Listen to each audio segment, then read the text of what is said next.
je voudrais d'abord remercier le chef de l'État qui est très préoccupé par ce problème du changement climatique.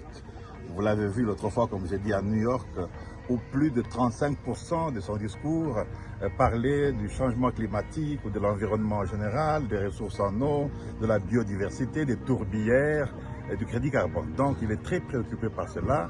Et c'est comme ça, en son nom, nous avons été envoyés par la ministre d'État ici en Ituri pour que ce programme, ou si vous voulez, ce projet pilote sur le reboisement qui prendra plus de 50 hectares soit une réalité. Et vous le savez très bien, avant de parler bien sûr de la population, quand vous regardez vers le Sud-Soudan, vous remarquez qu'il y a un grand désert là-bas, mais vous regardez aussi que tous les arbres sont en train d'être coupés. Si vous voulez, la déforestation dérange.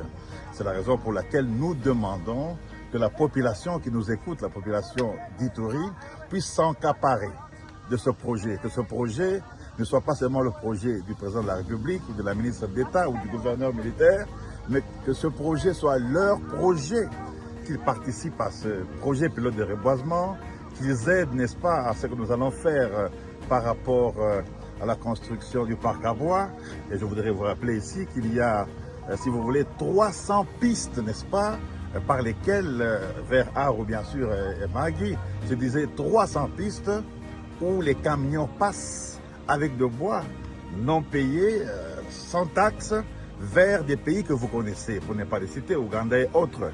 Nous voulons donc mettre fin à cette récréation et donc la population doit nous aider le gouvernement militaire à s'accaparer de cela.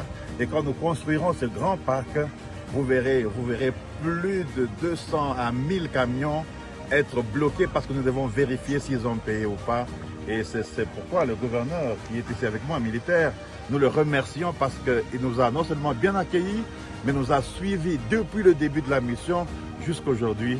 En tout cas, je crois qu'il mérite beaucoup de félicitations et beaucoup de courage. Et nous allons continuer à travailler ensemble. Et bientôt,